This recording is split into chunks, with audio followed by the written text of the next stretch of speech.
یہود کے بڑے عالم تھے، زید ابن سعنہ، بڑے عالم تھے یہود کے. انہوں نے اپنی کتابوں میں حضور اکرم صلی اللہ علیہ وسلم کا حلیہ اور آپ کی صفات اپنی کتابیں پڑھی. آئے آپ کے پاس، آپ کو دیکھا، دیکھ کر سمجھ گئے کہ ہاں یہ نبی ہیں. لیکن اپنی کتاب میں پڑھا تھا کہ ان کے اندر ایک صفت یہ بھی ہوگی کہ ان کے ساتھ جتنی زیادتی کی جائے گی اور ان کو جتنا ستایا جائے گا ان کے تحمل میں اتنا اضافہ ہوگا. یہ کیسے معلوم ہو؟ لہذا ان کے ساتھ معاملہ کیا جائے. معاملہ کیسے کریں؟ تو یہ بیٹھے ہوئے تھے آپ کے پاس، اتنے میں ایک علاقے سے یہ خبر آئی کہ فلاں علاقے میں مسلمان اسلام میں داخل ہوئے تھے، ان پر تنگی آ گئی ہے، خطرہ ہے کہ کہیں گھبرا کر اسلام سے نکل نہ جائیں، لہذا ان کے اکرام کی ضرورت ہے. سنو غور سے، ہمارا حال یہ ہے کہ ہم اللہ کے راستے میں خرچ کرنا صرف اس کو سمجھتے ہیں کہ جماعتیں اللہ کے راستے میں نکل کر اپنی ضرورت پر خرچ کریں. یہ میں ضروری بات عرض کر رہا. انفاق فی سبیل اللہ، اس کا کیا مطلب ہے؟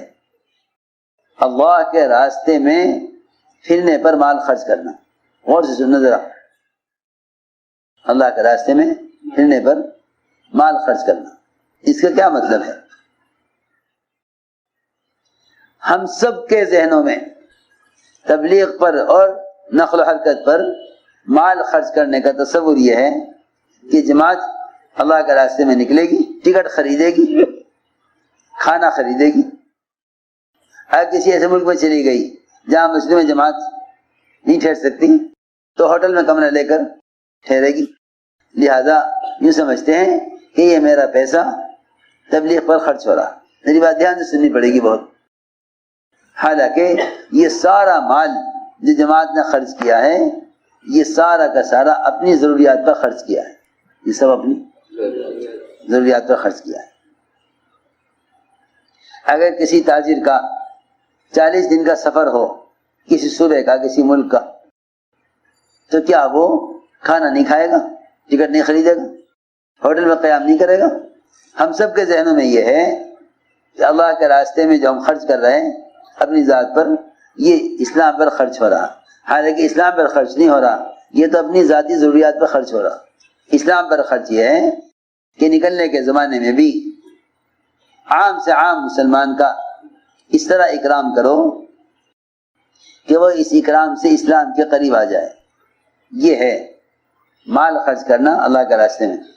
کہ تم نقل و حرکت کے ذریعے بتاؤ کہ اسلام میں اکرام کا کیا درجہ ہے.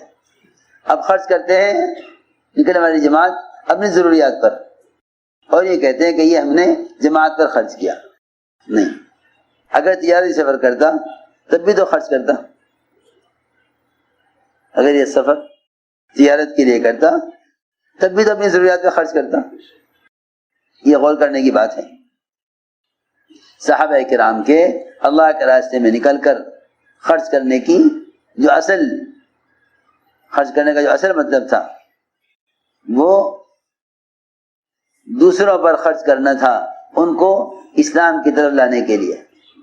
انہوں نے عرض کیا کہ فلاں علاقے میں اس مسلمان گھبرا کر اسلام سے نکل نہ جائیں، وہاں تنگی آ گئی ہے، ان پر مال خرچ کرنے کے لیے مال کی ضرورت ہے. تو آپ نے فرمایا ابو بکر عمر رضی اللہ عنہما سے کہ بھئی کچھ ہے؟ کچھ نہیں ہے. یہ بیٹھے ہوئے تھے زید بن سعنہ، انہوں نے فوراً مال پیش کیا اور یہ کہا کہ یہ سونا لے لیجئے، انڈے کے برابر سونا، یہ آپ ان کا خرچ کر دیجئے، اور اس کے بدلے میں اتنی اتنی کھجوریں اس تاریخ میں آپ مجھے دے دیجئے. کہ ٹھیک ہے.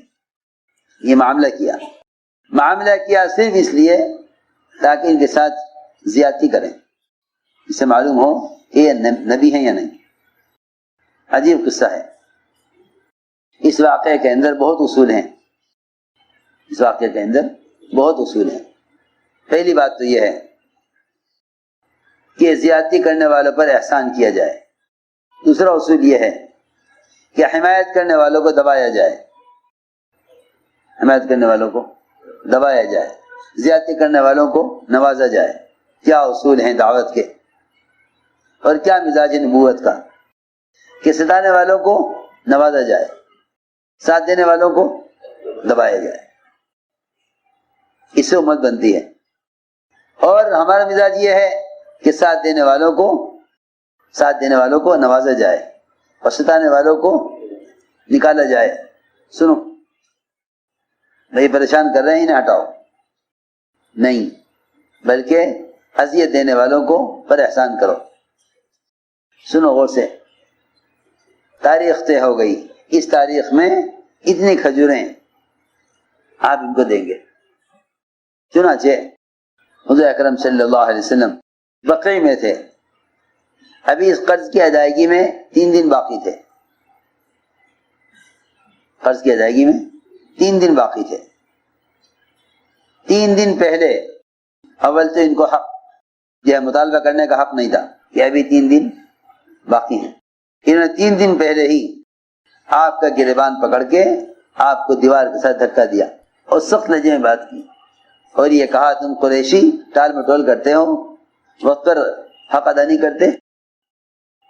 حضرت عمر دیکھ رہے تھے منظر، حضرت عمر نے تلوار نکال لی اور کہا کہ مجھے اجازت دیجیے، میں اسے قتل کر دوں، میں اس کو قتل کر دوں۔ آپ نے فرمایا کہ عمر یہ تم نے کیا کیا، تمہیں یہ نہیں کرنا ہے، اس سے کہو کہ طریقے سے مطالبہ کرے اور مجھ سے کہو میں اس کا حق ادا کروں، اس کا حق ہے، اس کا حق ہے ہمارے ذمہ، وہ ادا کرنا ضروری ہے۔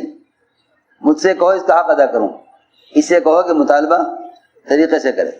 حضرت عمر کو آپ نے دبایا اور یہ فرمایا کہ جاؤ اس کو لے جاؤ اور اس کو 20 سا کھجوریں دو، اس کے حق سے زیادہ، اس کو 20 سا کھجوریں اس کے حق سے زائد دینا۔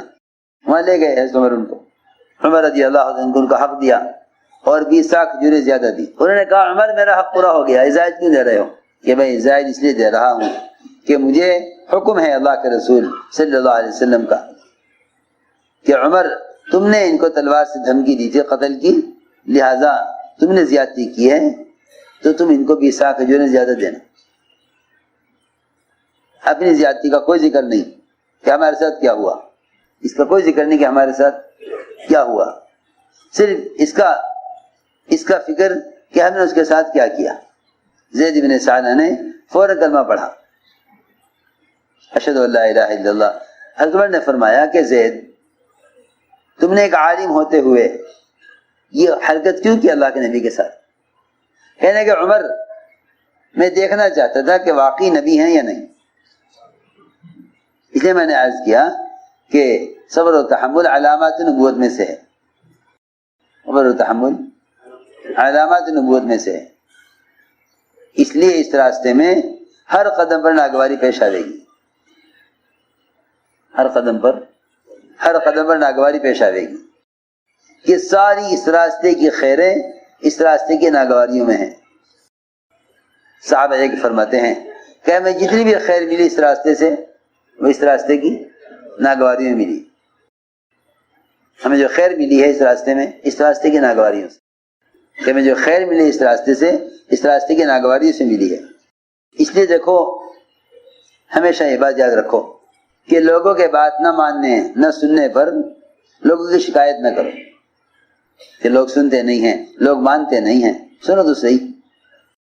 حضور اکرم صلی اللہ علیہ وسلم کو جتنا ستایا گیا آپ نے ستانے والوں کی شکایت نہیں کی، ستانے والوں کی شکایت نہیں کی، بلکہ آپ نے ستانے والوں کے جواب میں اپنی کمزوری کی شکایت کی۔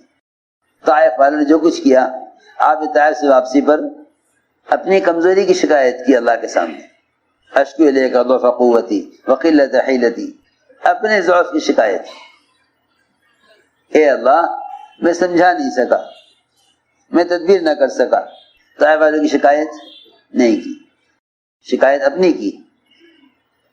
اس لیے یہ بات یاد رکھو کہ اس کام میں شکایت کرنے کا کوئی خانہ نہیں ہے، یہ بات یاد رکھو، اس کام میں شکایت کرنے کا کوئی خانہ نہیں ہے۔ کیوں؟ اس لیے کہ یہ کیسے ممکن ہے کہ اس کام کو نبی والا راستہ بھی کہا جاوے، شکایت بھی کی جائے؟ یہ کام نبی والا کام بھی ہے اور ہمیں شکایت بھی ہے۔ سنو، یہ نہیں ہو سکتا کہ ایک آدمی ایک راستے پر چلے، خود اس راستے پیش آنے والی چیز سے شکایت کرے، کیونکہ اس راستے میں فقر اور تنگی یہ حضور اکرم صلی اللہ علیہ وسلم نے اختیار کیا ہے اس کو، ورنہ آپ کو دونوں نبوتیں دی گئی تھی، بادشاہت والی بھی اور فقر و فاقے والی بھی۔ تو آپ نے جبے کی طرف دیکھا کہ اللہ کی طرف سے دونوں طرح کی نبوت آئی ہے، بادشاہت والی بھی اور فاقے والی بھی۔ آپ سید الانبیاء اس لیے ہیں کہ آپ نے اور انبیاء کی طرح بادشاہت والی نبوت اختیار نہیں کی، تو آپ ان کے بھی سردار اور ان کے بھی امام، جن کو اللہ نے ایسی بادشاہت دی جیسی کسی کو نہیں دی۔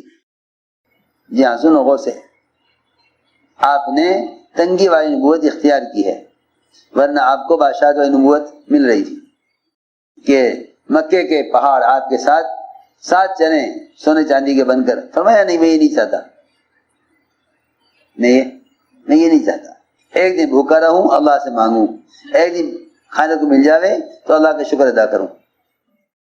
تو میں عرض کر رہا تھا کہ اس راستے میں شکایت کی کوئی گنجائش نہیں ہے، اس راستے میں شکایت کی کوئی گنجائش نہیں۔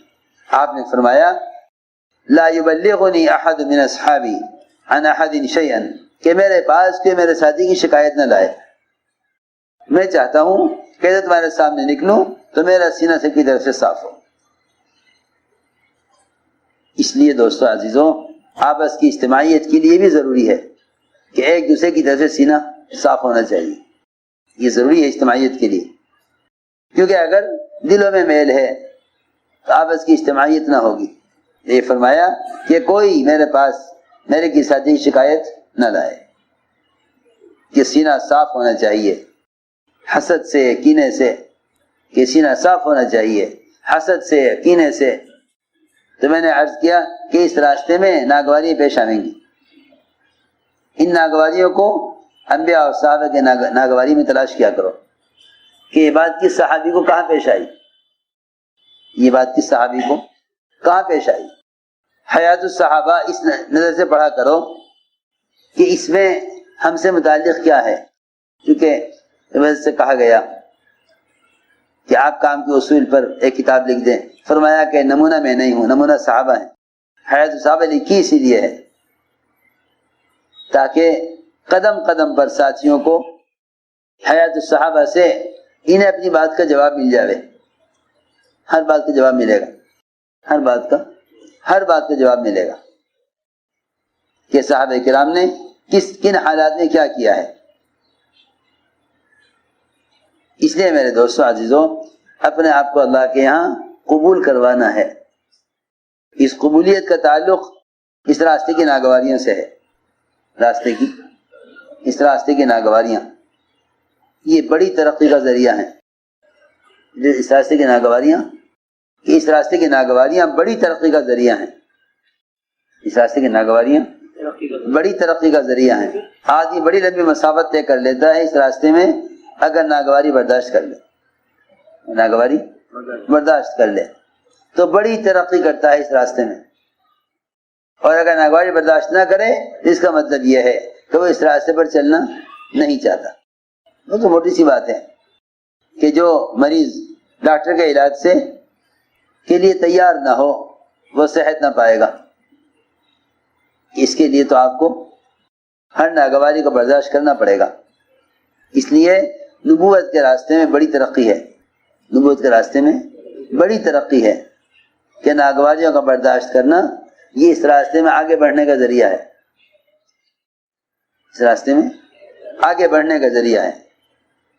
اس لیے میرے دوستوں عزیزوں، ہمیں اپنے اندر صحابہ والی صفات پیدا کرنی ہے، ہمیں اپنے اندر صحابہ والی صفات پیدا کرنی ہے۔